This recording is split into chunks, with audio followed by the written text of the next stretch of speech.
Welcome to the last event and panel of today's meeting on Brexit and Ireland. My name is Tony Connolly. I'm the RTE Europe editor in Brussels, also the author of a little-known book called Brexit and Ireland, which is available in all good bookshops at the moment. End of plug.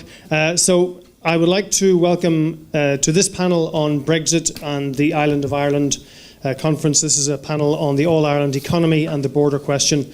With us this afternoon we have John Bruton, of course, the former Taoiseach from 1994 to 97. We have Graham Gudgeon of the Policy Exchange, Katie Hayward of Queen's University Belfast, and Martina Lawless of the ESRI think tank in Dublin. So without further ado, I'd like to introduce John Bruton, who is going to talk on the theme. We'll have about 5 minutes for each presenter, then I'll be asking questions, and then finally I'll take questions from the floor. So I hope it's an enjoyable and stimulating conversation. Over to you, John. Thank you. Thanks very much. We heard earlier this morning that this was a period when relations between Britain and Ireland and between Britain and the European Union had reached a very bad state relative to what they had been for many, many years. And I think it's important that we should recognise that and look at the reasons for it, see can we understand them.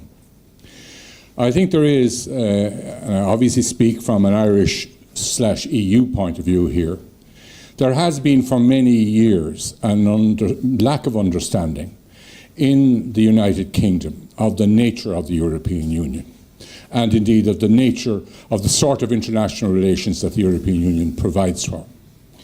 The European Union is first and foremost a rules-based organisation. It behaves in accordance with detailed written rules and can't depart from those without going through the procedure, which is often very difficult, of changing those rules. The UK, on the other hand, even though it's been a member of the European Union for 40 years, sees relationships with the rest of the European Union as sort of traditional power-based politics, where you go to Berlin and you go to Paris and things are sorted. And this is partly due also to the fact that different legal traditions. The UK is a common law country where basically you write fairly simple laws which don't cover every eventuality, and you leave it to the judges to sort out what they really meant later. In contrast, in the continental system, which the European Union operates under, you provide for, as near as possible, every eventuality. So many of the differences that are currently occurring and misunderstandings that are occurring about the customs code of the European Union and what it requires and what it means in terms of the various solutions that are being advanced by the British side derive from a failure to understand the nature of the European Union, I think, in this country. What is the European Union? The European Union is a common system for making rules and making them democratically, by the way, European Parliament and elected Council of Ministers, making rules, a common single system for making rules, a common single system for interpreting those rules, the European Court of Justice, and a common single system for ensuring that those rules are enforced uniformly across all 28 countries, the European Commission and the primacy of EU law over national law. That's essentially what the EU is all about. It's those three things. But I don't think really that British public opinion ever understood that. They have thought instead that, there can be exceptions and special deals and carve-outs and all of that. And indeed, there have been some, because people wanted to accommodate Britain. But a bad habit has developed of thinking that every issue can be finessed, that rules can be set aside, that the European Court of Justice can be set aside or applied selectively, that the European Commission's authority can be set aside selectively. And as we proceed into the negotiations, into the negotiation of the framework, and into the negotiation of the final treaty, these misunderstandings, unless they are faced up to here in London, are going to continue to harm the negotiation. Because the nature of the European Union needs to be understood. Now, it is ironic that in a way, English public opinion has had to decide to leave the European Union in order to be required to come to understand what the European Union is, but that essentially is what is now going to have to happen if there's to be a happy outcome to this negotiation. Because you cannot postulate a European Union that's different from what the European Union actually is and say, well, we'd prefer to negotiate with a different type of European Union to the one that's there. It's the one that's there that you're trying to leave. And it's the one that's there you have to negotiate with in accordance with the terms that it has set for itself in treaties going back to 1953 or 54 or whenever, when the first of these treaties was negotiated. Now, I think also there is possibly going to be a problem with public opinion here, because in a sense, the UK government is saying contradictory things. It's saying, well, should we have more or less the same rules as the EU anyway? So why shouldn't we have complete access to the single market? Even though we're opting out of the Court of Justice and therefore the rules could be interpreted differently, even though the EU Commission will have no authority and the rules mightn't be enforced, sure, we still have the same rules, so can't we stay in? But they're also saying, we're going to take back control and we're going to make our own rules and we're going to change these rules. So that means once the UK takes back control of single market type stuff, that nobody will know what the situation is going to be from one year to the next. And one might have a deal that says, okay, there is equivalence, whatever that is, it's a fairly vague term, but there is equivalence at the moment. But something could be done by some ministerial order under some subsidiary legislation which changes something, and suddenly you don't have equivalence.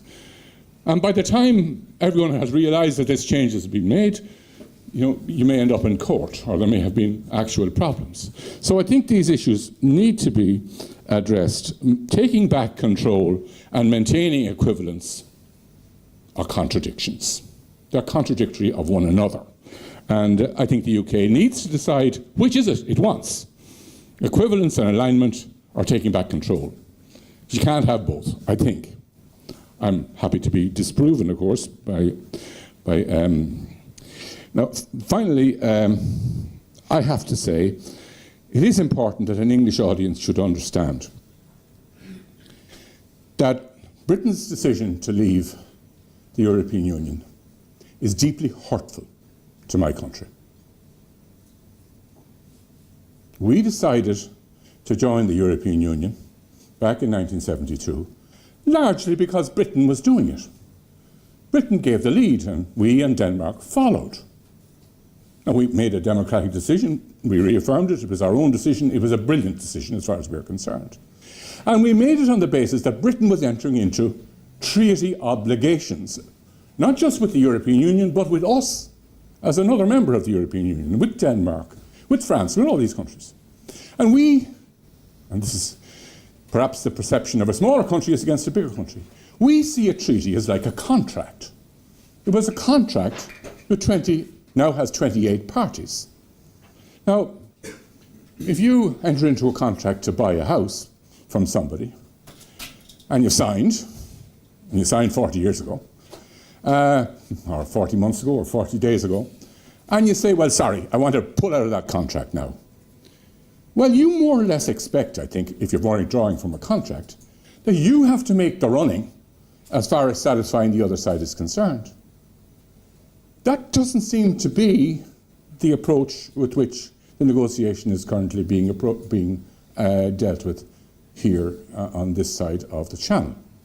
There's a sense that somehow or other it's for the European Union to come up with a solution to help Britain break the contract that it made with us, with Ireland, with Denmark, with France, with all the other countries in the European Union, including the countries that have joined more recently. This is a contractual-based, rule-based arrangement, which the UK is trying to get out of.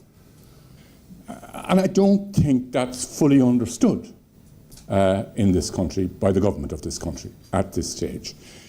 But unfortunately, it will be understood by the time the negotiation is over. And it's not going to be an easy road, but the sooner this is internalised in the British public debate, the easier will be the negotiation.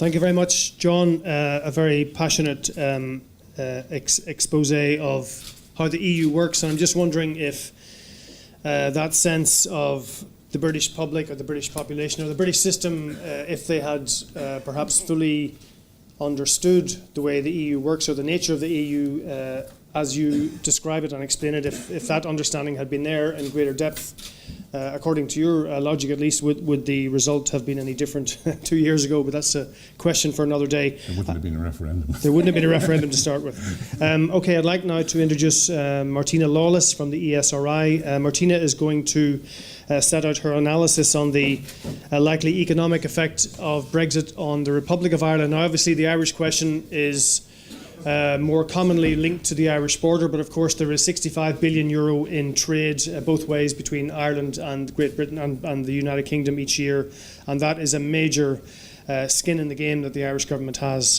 Thanks, Martina. Thanks very much, and thank you very much for having me here today.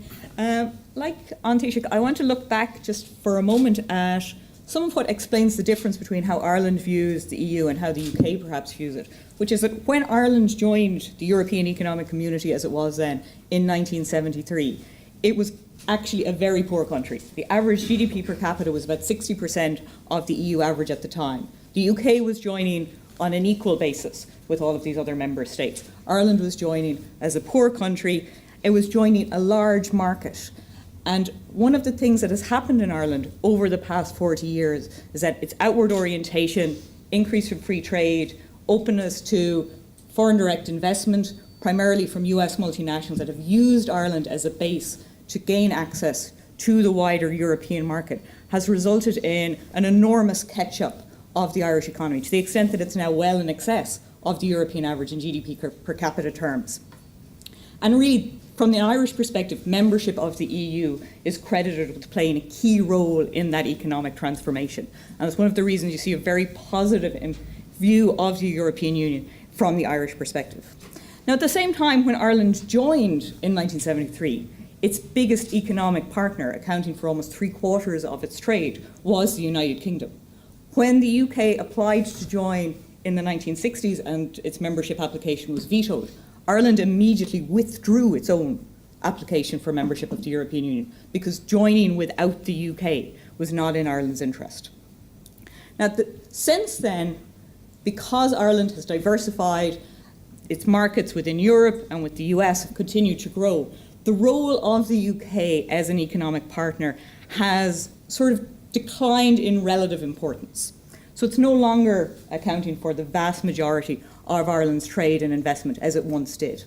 At the same time, it does remain one of the most important trading partners. So exports from Ireland, 14% of them of goods go to the UK. Almost 1/4 of Irish goods imports come from the UK because the whole retail and wholesale markets are incredibly tightly aligned. So there's still a big economic exposure. And the referendum on Brexit was followed with enormous detail from Ireland, and the idea that the UK was leaving the common market, potentially leaving the customs union, posed a very strong kind of concern. It's probably the number one policy issue in Ireland at the moment, is what does this mean for Ireland, both obviously in terms of the border issue, but even sort of abstracting from that on a pure economic level, what will disruption to trade patterns between one of our biggest trading partners mean for the Irish economy? So obviously in the longer run, everybody will hope that there's be a continued very close trading partner, a free trade agreement of some sort between the EU and the UK. Obviously, at an EU level, trade is an EU prerogative, so Ireland cannot separately negotiate a bespoke deal with the UK, no matter how important an economic partner that is to us. This is going to be done at an EU level. But Ireland's going to be an important partner there. And when you look at the analysis of how different scenarios of Brexit and different possible replacement sort of trade deals, whether they be EEA-EFTA deals or the more extreme move to sort of WTO level tariffs would have on different member states. What comes out consistently is that Ireland is the most exposed to negative impacts of disruptions to trade between the EU and the UK of all of the member states. So if you look at something like the kind of perhaps the most extreme scenario, which is a move to WTO level tariffs, On average, those tariffs, as they would be kind of negotiated on a product-by-product basis for the EU, would be about 5%. For Irish trade with the UK, they'd be over 11%. As a result, the potential impact on Irish trade patterns would be about twice as high a reduction as it would be for overall EU-UK trade. And there's two reasons for that. One is that Ireland trades more with the UK than most of the other member states as a proportion of its economy. But the second reason is that the composition of that trade is quite different. If you actually look at the WTO-style tariffs, what you see is that they're actually very low. The EU has a very open-to-trade position internationally on lots of goods exports. There's lots of 0% tariffs on pharmaceuticals and other products. And then you have agriculture and food tariffs, which are extremely high. And when you look at the patterns of trade between Ireland and the UK, you see a very high percentage of that trade is in agriculture and food. Much higher, in fact, than Ireland's trade with the world in general, because a lot of Ireland's trade with the broader global economy is in products coming from the foreign multinational sector, the pharmaceuticals and chemicals sector, which aren't particularly exposed to tariffs. Whereas a lot of the trade with the UK is coming from smaller, Irish-owned, largely SME-type businesses, and they're much more predominantly in the food sector. So that leaves, first of all, a larger negative trade impact on Ireland than of any other member states, and it also has impacts on the type of the distribution of those effects. As I said, within Ireland, the negative trade effects would be largely spread in more rural regions, on Irish-owned SMEs, on more employment-intensive sectors. So there's actually a sort of potentially larger effect than those headline GDP numbers would give you a sense of. In addition, on the import side, with great concerns that the UK is one of the most important importing partners.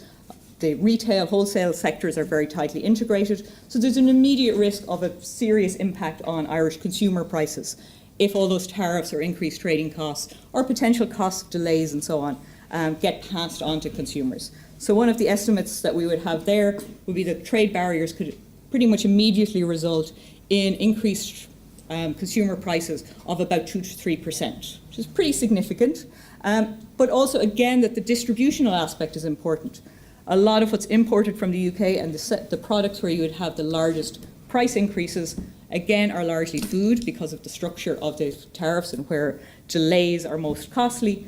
And that then falls disproportionately on lower income households because they spend more of their income on food. So a similar analysis from the UK found something exactly the same, that in the event of any negative impacts of trade or price increases, there's a disproportionate impact on poorer households where food is a more important element of their basket of goods. At the same time, a lot of the discussion today has been that perhaps these WTO tariffs are a very extreme scenario. Everybody ideally would like to avoid them and to negotiate a very wide-ranging, hopefully quite comprehensive trade deal for goods. But that doesn't get around the fact that if the UK is out of the customs union and checks and administration documents have to be filled in, there is a cost to businesses in doing that. And I think in the longer run, these increased costs in terms of administration and time and potential delays in terms of supply chains and so on could actually be the bigger impact. So previous work I'd done, and this was actually long before Brexit and unrelated to this, show that the administrative complexity, which the World Bank measured as the number of documents you need to fill in when crossing an international border and the number of hours it takes you to fill those in. A 10% increase in the time or the number of documents reduces trade by about 6%.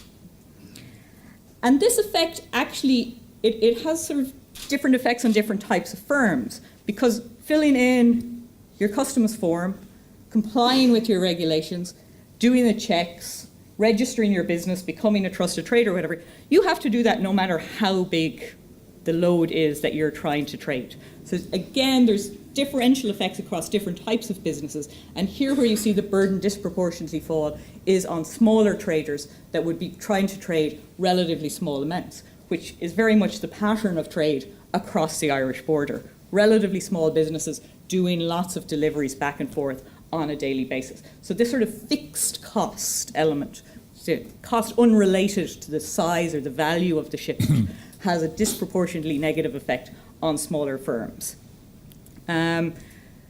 Similar results from the US-Canada border, which again, part of a free trade agreement. One of the examples that's often been used of a low friction, if not obviously frictionless border, is that adds about 2.7% to the cost of every sort of value of merchandise trade.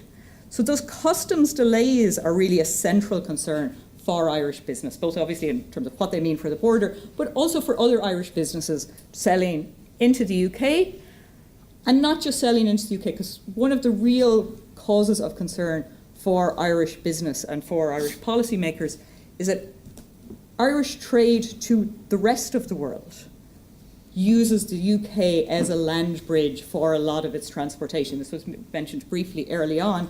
And this is potentially a very significant cost. About roughly half of Irish trade to the rest of the world gets transported through the UK. So delays at Holyhead, delays at Dover, all adds negatively to potential Irish trade flows, not just on the Irish-UK trade, but on Irish trade internationally. This is a very sort of serious and high-level issue, and there's been a lot of talk about what technology can do for the Irish border, but there's also a real importance for getting technological and getting ease of access through all of the other ports in the UK and in Ireland to facilitate any changes in trading structure that would go on there. So I know Graham's probably going to talk about technological solutions a little bit more detail. But while these kind of technological solutions and trusted traders, they may help to minimize these costs, but it's hard to see a scenario in which having to fill in any new amount of documentation, having to have any level of increased checks, rules of origin, documentation, if your trade deals are done with the wider world, will avoid having some extra costs to businesses. And it's also difficult to see how these can be up and running in the very, very short amount of time that's left between now and the end of the transition period.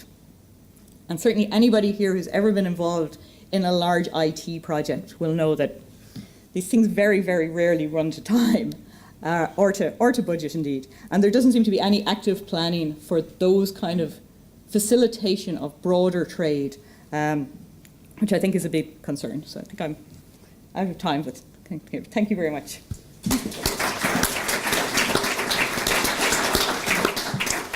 Thank you very much, Martina. A very granular look at the impact of Brexit on the Irish Republic economy. I mean, one point you raised there about the UK as land bridge. I mean, there was some speculation that when Irish trucks cross over to the UK to use the land bridge, would there be a scenario where Irish trucks might be fast-tracked at Dover because they shouldn't be allowed they shouldn't have to do the long tailback. So I can just imagine how an Irish fast track would go down with British truckers.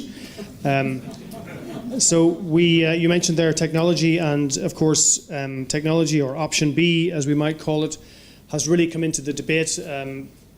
Up to a few weeks ago, MaxFac was shorthand for a cosmetics firm. Now it's part of the debate and part of the narrative over how to solve the Irish border question, and it's a very controversial issue. We've heard some comments today about how much infrastructure might be tolerated, how intrusive would that infrastructure be, what would the attitude of Catholics or people in Northern Ireland be towards that infrastructure, and what role will it play in the negotiations. And here to give us more detail on that is Graham Gudgeon from the Policy Exchange. I'll hand it over to you, Graham. Thank you. Thank you very much for that introduction, and thank you very much for the invitation to be here. Perhaps ought to mention that I used to be in a former life the Special Advisor to the First Minister in Northern Ireland, which is what gives me it's partly what gives me my knowledge of Northern Ireland. I still have a house there and go back to Northern Ireland as often as I can. Just before I start on my own remarks, can I just say I agree with what John Bruden said. I think the different legal systems and the different ways of negotiating are a real problem here, and the British haven't traditionally understood that that difference. That's quite right. And also I agree that the UK can't count on continually getting exemptions as it has in the past, that Theresa May doesn't quite wield the same handbag as Margaret Thatcher used to on that. But I draw a different conclusion, because it seems to me that that's one of the key reasons that Brexiteers like myself put forward for getting out. Look, we don't fit in. We are a square peg in a round hole. And best to leave now as the UK heads fitfully and slowly, but definitely towards the United States of Europe. We'll always be asking for exemptions, and it's not a good way to operate. I agree with John on that. I also agree with what a number of people have said, and I think John implied that Ireland wasn't at the forefront, or indeed perhaps even at the back of people's minds when they were voting in the referendum. But I think it's fair to say, it's worth saying in this context, that the UK, I think, has tried very hard since the referendum to make sure that Ireland isn't going to suffer out of this. Indeed, the UK has done much more to argue for the free trade agreement that Ireland so badly needs than Dublin has. And it's one of those strange things to me, in anything that comes out of the Irish government in Dublin never mentions free trade, and yet it's essential, getting this free trade agreement, essential for Ireland, good for the UK as well, good for everybody actually. Right, to come to what I intended to say, I'm always a touch amused when I go back to Northern Ireland, and I say, do that as often as I possibly can, to be told that, of course, Northern Ireland didn't vote for Brexit, 56% voted Remain. And I always think, well, gosh, I've just come from Cambridge via London, 76% voting for Remain. 56 doesn't sound all that overwhelming.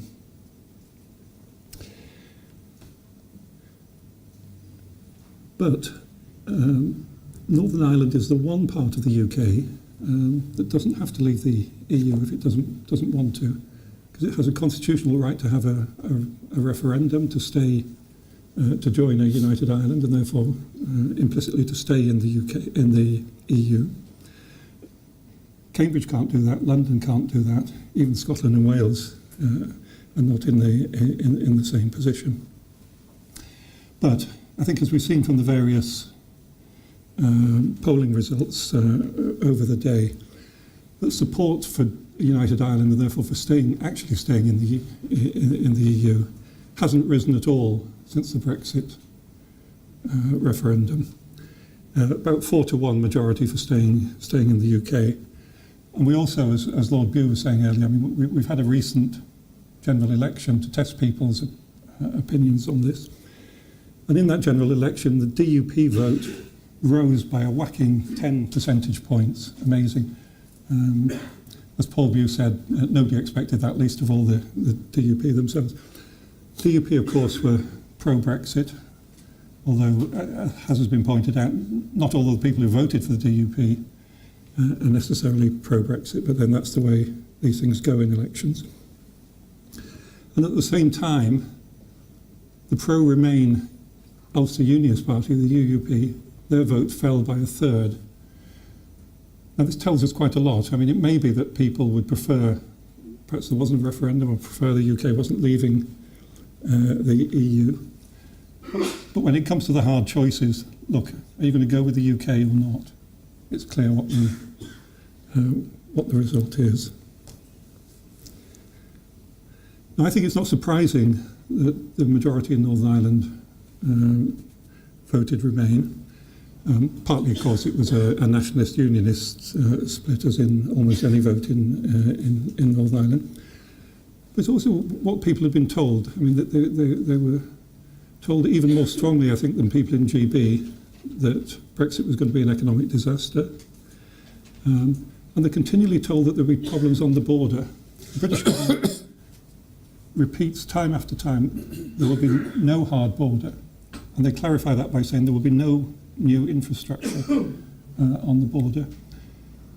And yet people are continually asked, as in the poll we were talking about, was being talked about earlier today, asked about what would be your reaction to having soldiers on the border. Good heavens, look, it's absolutely not in the agenda at all. And yet these things are put into the public domain all the time. Nobody's going to be stopped at the border. The likelihood is that no trucks are going to be stopped at the border.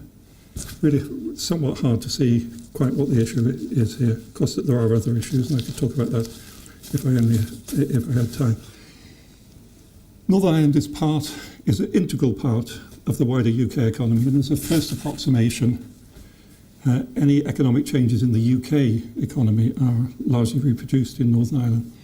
Therefore, the big question is what happens to the UK after Brexit. And this is something that colleagues, myself and colleagues at Cambridge and at Ulster University in Northern Ireland have looked at in perhaps more detail than anybody else. I mean, we completely replicated the Treasury's analysis on this. And we find huge flaws in that analysis, always on the same side, always exaggerating the negative effects. We've been unable to talk to the Treasury about this. They won't discuss it. The Financial Times won't take any letters on this. And yet, rather shockingly, about 3 weeks ago, the economics editor of the Financial Times finally said, oh yes, the long-term forecasts of the Treasury are rather extreme. But, and I quote here, but the Treasury had a referendum to win. Now, I find that really rather shocking because it supports Michael Gove's view on this, that you can't trust these organisations with acronyms. And the OECD and the IMF use rather similar methods with similar flaws. When we do this ourselves, we think there will be a small decrease in GDP, but probably no decrease whatsoever in per capita GDP. That's the measure of our living standards. Probably not, won't go up, won't go down. Not much difference at all. I think the main impact on Northern Ireland won't be on the wider economy. It'll be on the access to labour, to cheap labour, which is very important, particularly in food processing in Northern Ireland. And this is really at the heart of the Brexit debate nationally. For instance, it's not generally publicised that UK has created 4 million new jobs over the last 12, 15 years. And that 3 million of those, 3/4, have gone to people who weren't born in the UK. And at the same time, the amount of money spent on training by UK companies has halved. So what's been happening is our companies have had access to good quality labour, people with good work ethics, willing to work hard at minimum wage. And not surprisingly, they've chosen to employ them and not to spend money on training their own labour force. Hilary Benn did the usual politicians thing, say, oh, terrible, we can't get enough doctors and nurses for the EU and they're making difficulty letting these people into the UK. He didn't say a word, of course, about cutting training budgets for nurses or for doctors in the UK. In my view, and this is one of my key reasons for voting Brexit in the first place, we need a very different business model for the UK. And I'm sorry, as many people are, that this is upsetting for Ireland and may cause problems. But I think we all support the efforts of the UK government to do as much as they can to mitigate and soften those effects. Final thing I want to say is that, and it's really a response to Martina's point about long waits at borders. And my argument is that an Irish border without physical infrastructure, nothing at all, is fully attainable, even without cameras. And of course the danger here is not of a widespread return to violence in Northern Ireland, but the fact that some dissidents, with, as Gerry Adams keeps repeating, with minimal support in the community in Northern Ireland, but that nevertheless they'll spend time shooting up cameras and may take pot shots at police or other people who have to maintain the cameras.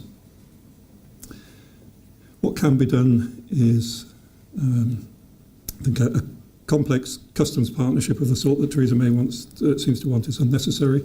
Arrangements based on the UK's proposal for an expanded trusted trader scheme and exemptions for small traders will suffice to operate a border. And it's quite possible to operate a border without cameras.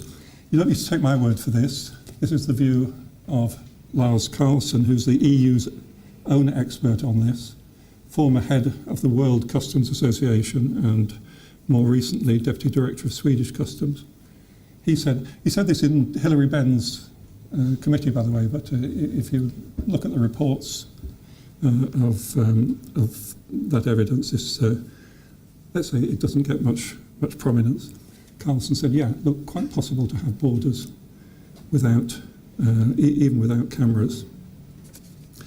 It's quite true, as many people say, that you can't find a border, an existing border, anywhere in the EU or anywhere else without some sort of infrastructure. But that's exactly Carlson's point. Carlson is obviously a sort of technophile, and he'd really like to see new technology, which is really based on mobile phones and GPSs in cabs. And he'd like to see that in Northern Ireland, not only for Northern Ireland's sake, but his argument is that this would be a model for the future for all borders around the EU. Technology isn't new. We keep hearing that, gosh, the technology isn't there, it would take years to put it. Technology is in my pocket, it's in your pocket. Your phone knows where you are at this moment. It also knows when you're approaching a border. It'll switch you over to another provider in whatever country you're moving into. This is technology that's already used by Network Rail. Network Rail has already started to replace all its physical signalling by mobile phone technology in the cabs. And if that works for trains that are thundering along tracks at 125 miles an hour, 2 minutes apart, it's surely possible for trucks on the island of Ireland. It's also used on the underground. The Victoria line, which to me I use quite a bit, and I think is one of the wonders of modern technology, with trains running about a minute apart, uses that technology. Uber and nearly all taxi firms use similar technology. What exactly is the problem here? Just need to set up a control room and make sure that all HGVs carry such technology. And by the way, there are only about 6,000 HGVs cross the Irish border each day in both directions, and half of them are on one road. This really isn't a big deal by international standards. So, my conclusion, this is in the policy exchange report that Owen Patterson mentioned so generously this morning, much to the annoyance of organisers here, I think, that the promise of a hard border, promise of avoiding no hard border in Ireland can be delivered, and it can be done without remaining in the customs union or inventing new and complex schemes for tracking individual consignments to their final destinations. Since very few consignments are actually changed, about 1% coming into Ireland from outside the EU, and these checks are nearly always based on intelligence, in which case you don't need to stop them at the border, you can stop them anywhere if you have intelligence about drugs in containers. My very last point, I was in the Port of Bristol a couple of weeks ago, and we were told that only 2 containers in the whole Port of Bristol were opened last year, and in both cases based on intelligence. This really isn't the problem that it's made out to be, but I leave it to others to explain why the problem has been exaggerated to the extent it has. Thank you very much.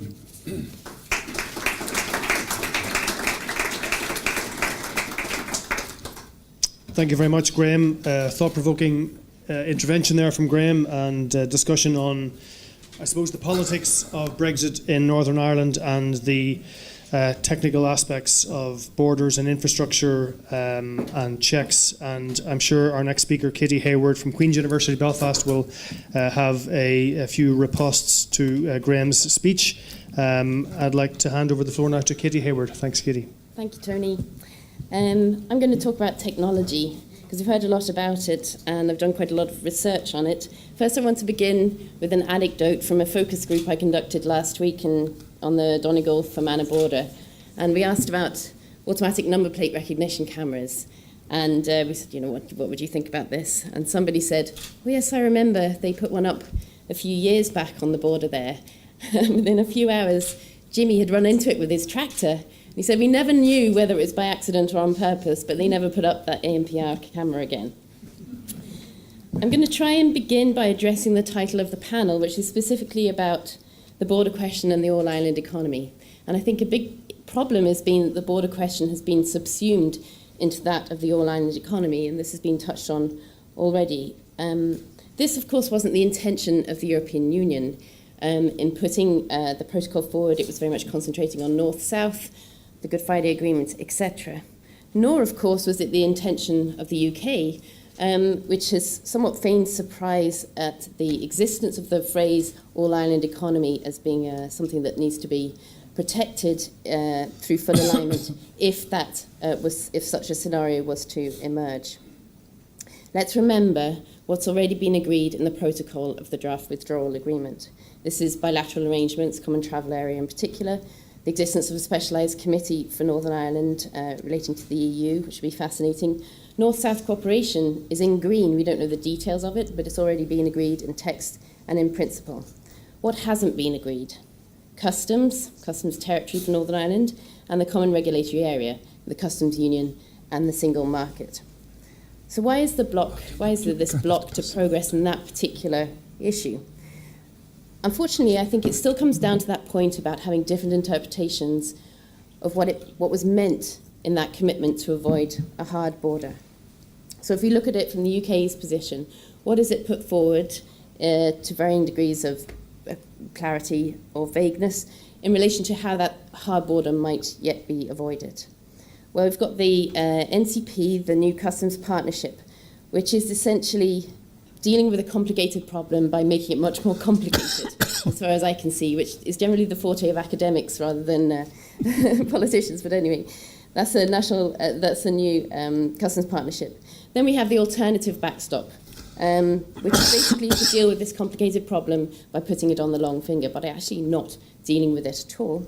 And then thirdly, we have MAXFAC, maximum facilitation, which is exactly what it says on the tin. It is to facilitate a hard border, in effect, and make it possible to have border controls that are more efficient, but also more surreptitious. So I want to bring us back to basics first and foremost and think, well, what does a customs border mean? We concentrate a lot on rules of origin, on tariffs, etc. What does it mean for people, and what does it mean for businesses?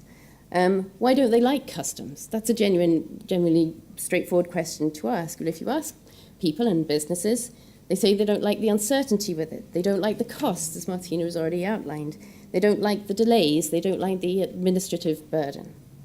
What can technology do to deal with all of this? It can do quite a lot. First and foremost, it can speed things up. You can have advanced clearance. You can have paperless declarations in advance.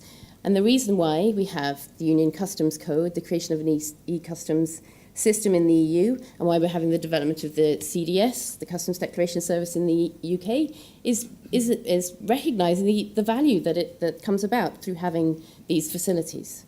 They're complicated IT systems. They need to be interconnected. They need to communicate. They take a long time to set up. The second promise of technology, which is a genuine promise that it can deliver on, is to reduce the scope for fraud. Blockchain, if you wish, can be used, is starting to be used in relation to certificates of origin. It makes it less easy, almost impossible in certain cases, to tamper with what's being put on the paper, what the certificate of origin says. A third way in which technology can help, it can detect unplanned movements or unexpected movements. You can have sensors, you can have them on the ground, you can have them in the air in drones if you like. They can tell you at great distances and in some detail that something's crossing the border and maybe you hadn't expected to be crossing it. And then fourthly, it can reduce intrusive checks. You can have all types of machines that look inside of containers. They use gamma rays, they use vapor spectroscopy. They can tell you the volume, they can tell you if there's things that are possibly in there that you wouldn't have expected to be in there. They're very specific. They work for specific types of chemicals or contraband for specific purposes. You can't have one machine that does scans for everything. More to the point, they're very costly and they take a long time to do their job. What is the problem in the Irish case, specifically on those terms, if you take the terms of technology? I'm going to take them on all 4 points. The first point about paperless customs, based on advanced clearance, based on information. a genuine question. What happens if somebody isn't a registered trader? What happens if they just forgot? Or if they decided deliberately to forget or not to become registered? There are notorious smugglers in the Irish border region. Who's going to go to them and say, excuse me, I think you forgot to register as a trusted trader? More particularly, these processes, these IT systems take a long time. The UCC is taking a long time to emerge. It takes elaboration. You need the proper legislation. You need the business modelling. It takes time to construct these systems, make sure they communicate with one another. And of course, you need the training and the communication involved in the rollout of these things. A second promise, dealing with fraud. A hard border increases the incentive for smuggling. We've seen this in the past. Now, without being too crude or cliched about it, what militarised watchtowers, what army checkpoints, what block roads, what cratered roads, what dragon's teeth across country roads couldn't prevent, blockchain can't prevent. Thirdly, detection. Surveillance comes into this a lot about intelligence, a lot about surveillance. This is as redundant as it is offensive. And I'm saying it is offensive because I would like to just suggest that if we had this type of surveillance, mobile phone tracking, drones surveying vehicles in Dover or Folkestone or Holyhead, people would rightly object. And I will raise a point that was raised to me by a 16-year-old in Monaghan when I mentioned about this type of tracking as a means of having an invisible border. And she said, data protection. Privacy, we have rights in relation to these things. We can't be moving, this can't be seen as a matter of progress. And secondly, on the point of detection, it is also redundant. This technology works inhospitable on populated plains where you do not expect to see a vehicle or a person crossing the border. This is not the nature of the Irish border. It is crisscrossed with roads, it is straddled with farms, it's straddled with households and with parishes. You can't use that type of technology on these type of places. More particularly, how will you know what crossing is illegal or unexpected? And then fourthly, the point about checks. Leaving aside the limitations, severe limitations of this technology, you will still need human follow-up. Customs relies on, efficiency relies on being able to say, you will have a human probably with a sniffer dog, able to inspect the contents of those containers. You have something dodgy flagged up. What are you going to do about it?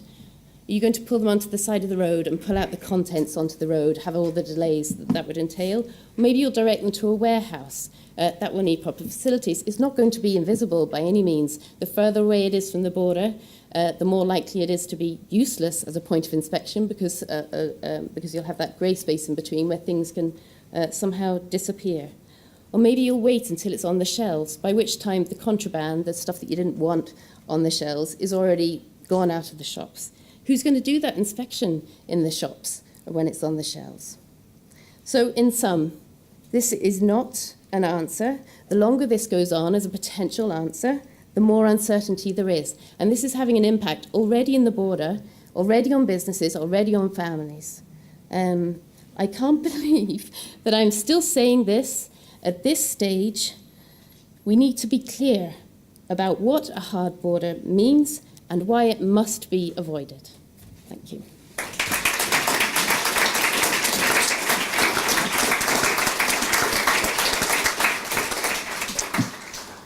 Thank you very much, Katie. I'd like to take some questions from the floor shortly, but I can't resist the temptation now that John Bruton is here, a former Taoiseach. I wanted to ask him about this narrative that has, I suppose, taken root in Westminster about Leo Varadkar being a somewhat inexperienced Taoiseach, overplaying his hand in these Brexit negotiations, perhaps worried about the threat of Sinn Féin and Fianna Fáil.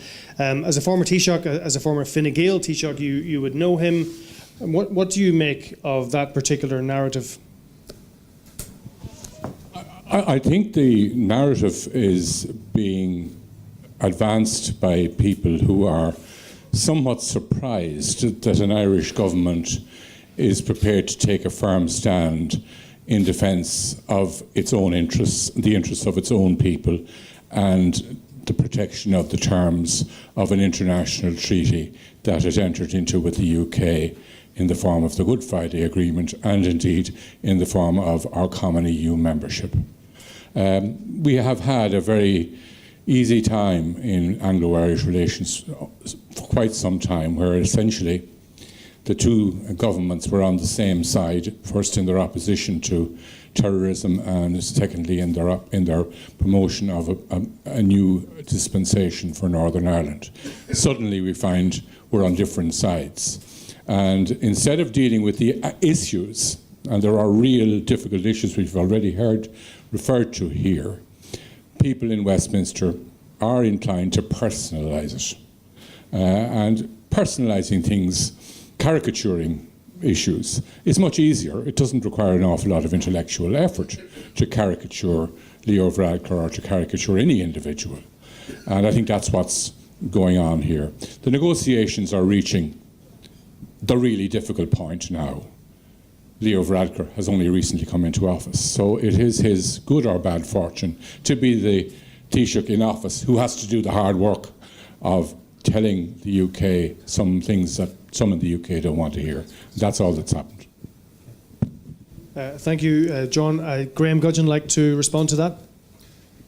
I'd just like to ask John, if I may, what he thinks of the widespread belief in GB that there was a distinct hardening of Irish policy between the first half of 2017 under Enda Kenny and a contrast then in the period since the middle of 2017 under Leo Varadkar. Several things happened. One was that ongoing work in the Republic on an electronic border was stopped. The unit was disbanded by Leo Varadkar, I think. The quiet meetings that were occurring between civil servants in Northern Ireland and the Republic were again all stopped.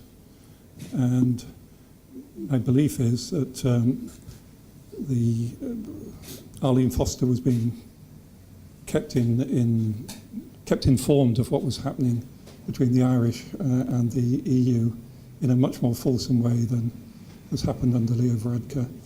And that happened even though Arlene Foster and Leo Varadkar were quite close friends. They'd both been tourism ministers and they'd been on various trips together.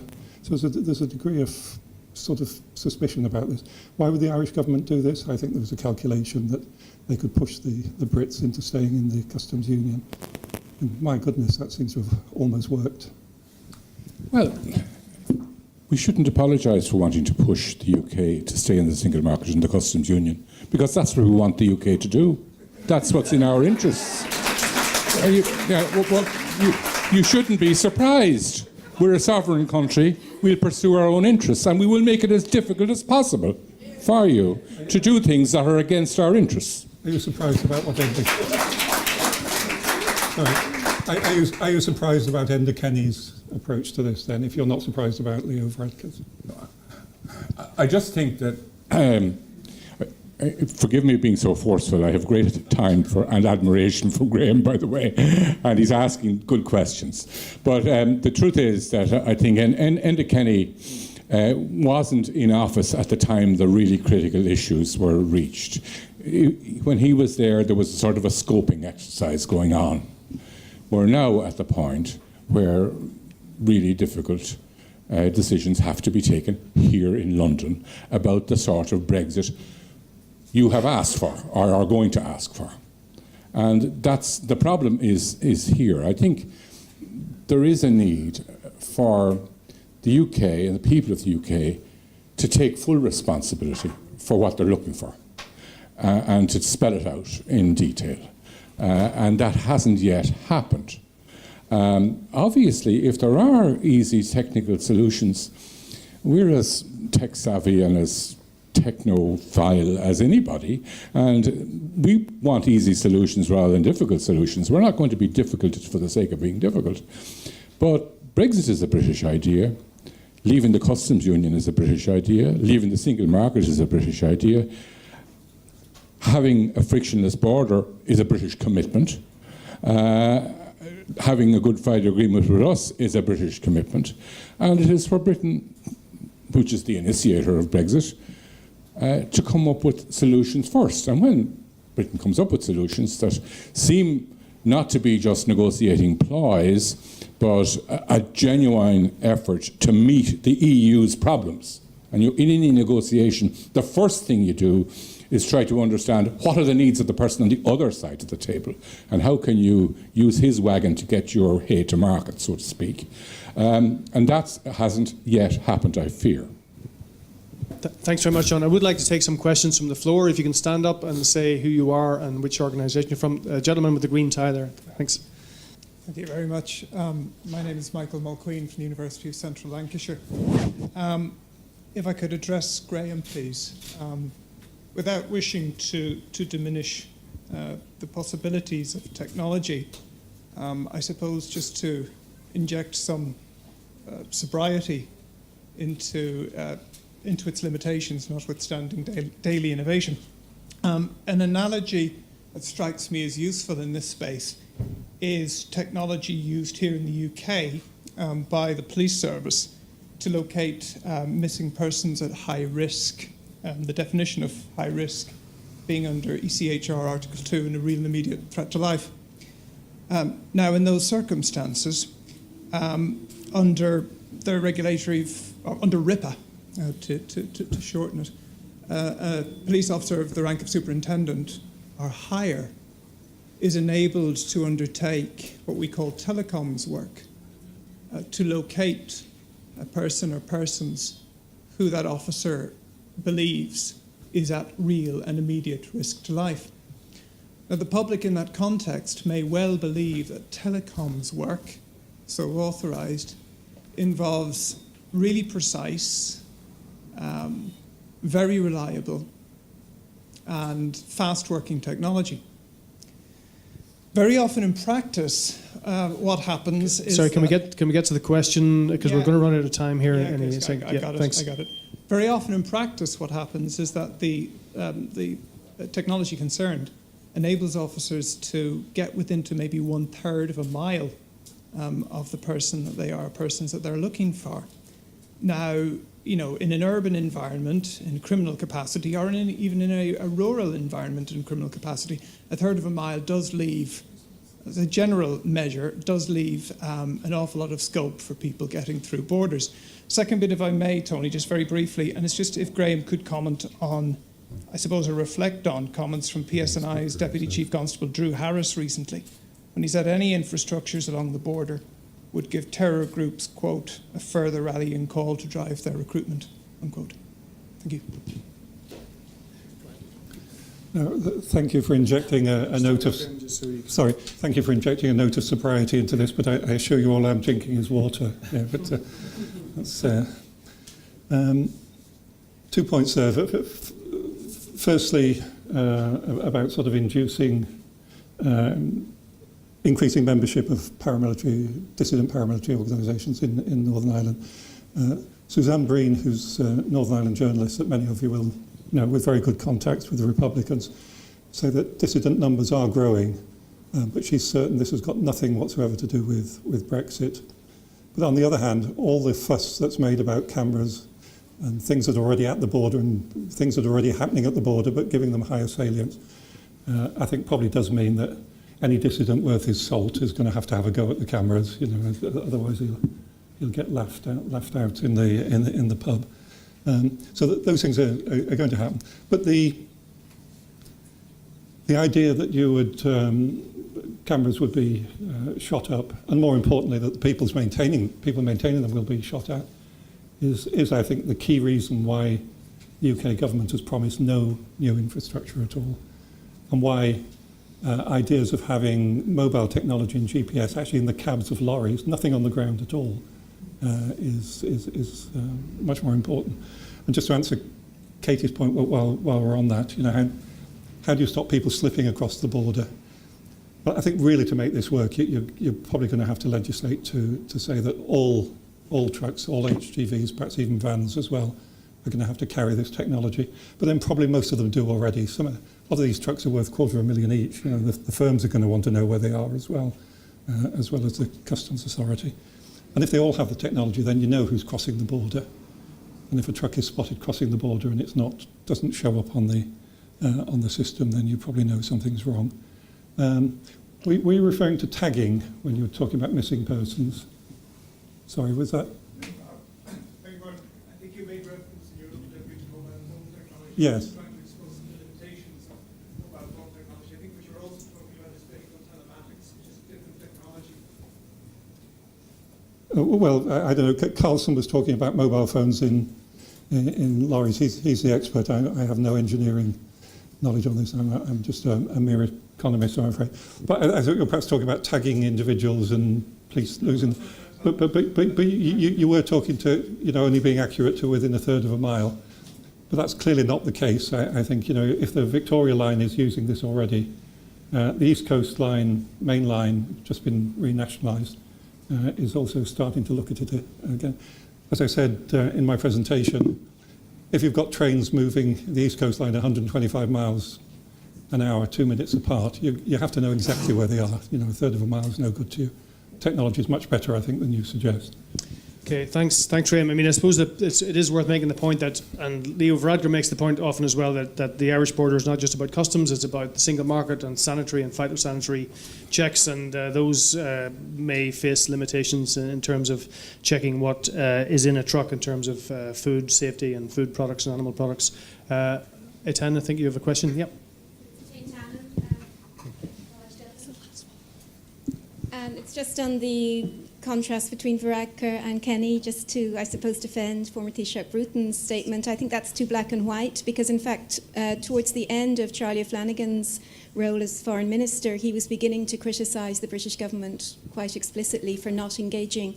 And I think it ties in with the argument that as things proceeded, British government's response was increasingly incoherent and not engaging. So I don't think it's to do with which Taoiseach was in power. It's to do with what happened in the negotiations. So it's a comment, I'm sorry. Not Okay, a thanks. question. Have we time for one more question? No?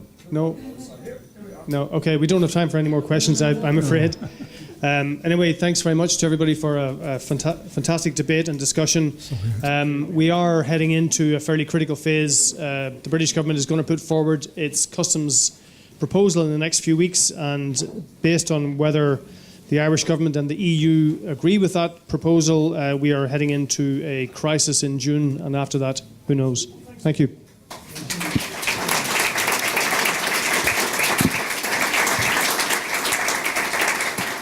Thanks, Tony. Thank you all. Don't worry, you can get to enjoy the sunshine in about 30 seconds. I'm going to be very, very quick. I just want to basically wrap things up. Gerald Angley from the embassy said earlier on today, it's no coincidence that this conference is being held today. Well, full disclosure, it is an absolute coincidence that we managed to schedule this conference for a time when the negotiations are where they are. We're very glad that we did so, but we can claim no special foresight in this. This is just very, very good fortune for us. Secondly, John Bruton said something very, very interesting. Well, he said several very interesting things, but one of the things I found really interesting was him saying that actually Brexit is what it will take to teach the British what EU membership means. And actually Brexit is teaching us a lot in this country. It's teaching us about our politics, our economy. It's taught a lot of people in this country about that we have a place called Northern Ireland that has special status that we were unaware of before. But my point here is Brexit, however it unfolds, is going to imply a redefining of a lot of things in this country. And this takes me back to what I was saying this morning, and I know I bang on about this. It is better to do this based on evidence than not. Now, as we've just seen on this panel, you can disagree about what the evidence says. That's absolutely fine.